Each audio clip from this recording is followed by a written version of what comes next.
Caroline Harrison by Nancy Kegan Smith, read by Anita McBride.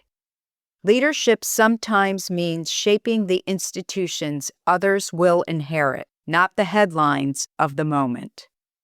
It is fitting that as we celebrate America's 250th birthday, we shine a new light on a First Lady whose significant achievements, contributions, and legacy have been overlooked by history. Caroline Scott Harrison. During her short term as First Lady, Carrie, as she was called, followed her own path. She advocated for women's issues, the preservation of the history of the White House and our country, White House restoration and functionality, and the importance of art in society. As First Lady, she was responsible for many firsts, but rather than seeking immediate visibility or popularity, Caroline Harrison focused on something more enduring: preserving the nation's cultural and institutional inheritance. Caroline Harrison was raised in an enlightened environment, stressing the importance of education for women, religion, anti-slavery principles, and the significance of family, qualities she embodied throughout her life. After graduating with a degree in music from the Oxford Female Institute in Ohio in 1852, she married Benjamin Harrison, whose great-grandfather was a signer of the Declaration of Independence, and whose grandfather, William Henry Harrison, became the 9th President of the United States. She balanced her husband's serious, strict, and introverted personality with her gaiety, humor, friendliness, and love of the arts and music.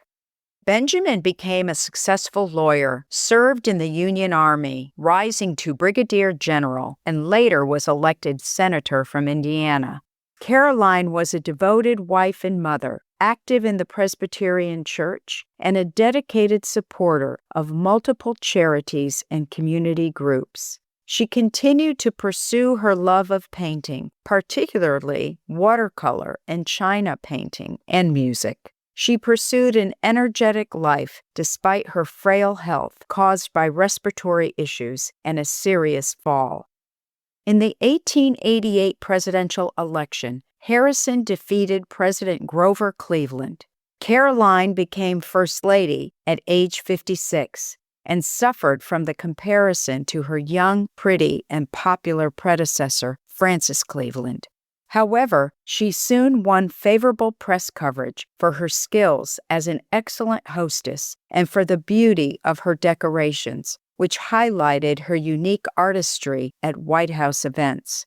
She particularly earned praise for her bountiful flower arrangements, including her favorite orchids, and she even hosted china painting classes in the White House.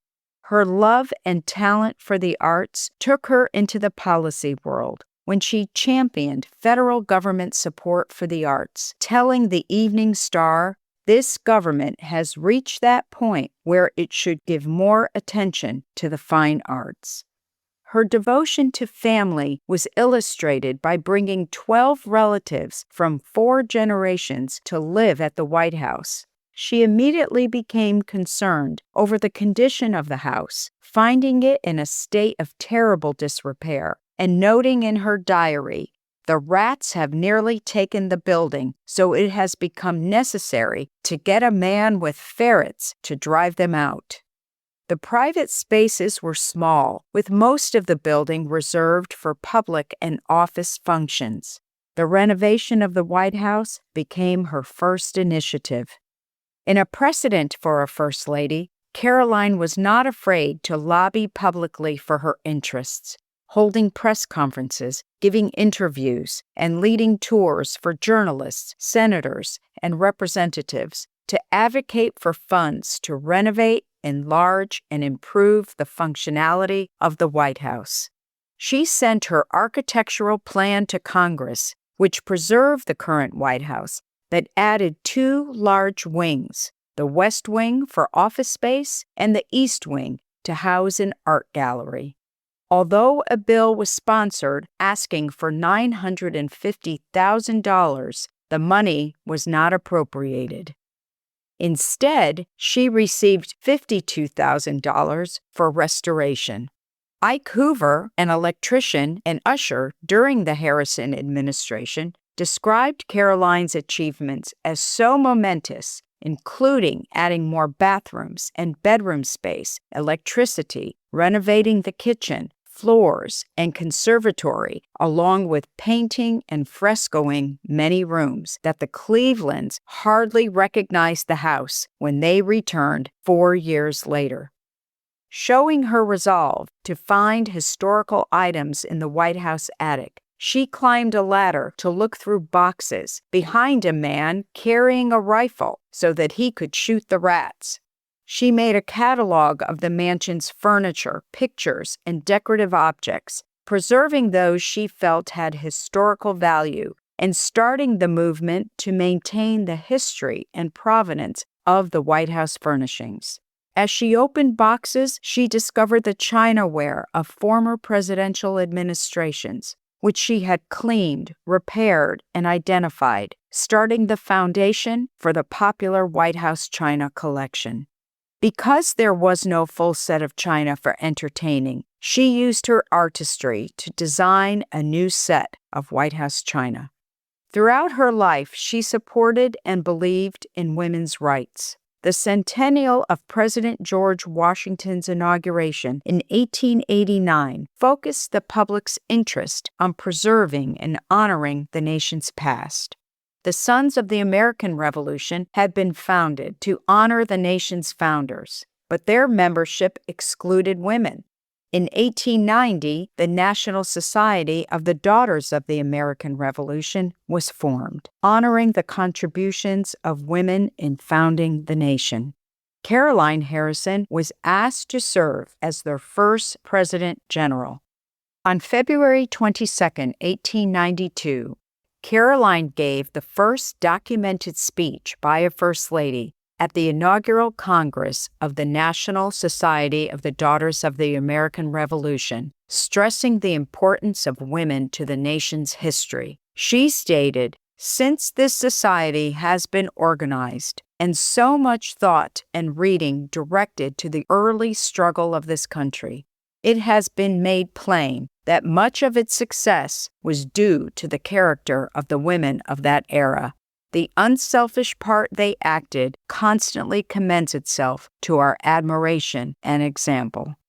She also agreed to lead the District of Columbia's fundraising effort for the Women's Medical School Fund Committee that approached Johns Hopkins University with a plan to raise $100,000 for their new School of Medicine, provided that women were admitted on the same basis as men. The committee was successful. While she did not publicly support the women's suffrage movement, she did help them behind the scenes. In their lengthy obituary for Caroline Harrison, the Women's Tribune, a suffragist newspaper, commented that although she had not entered into the women's suffrage movement, she was deeply interested in all that pertains to women's advancement.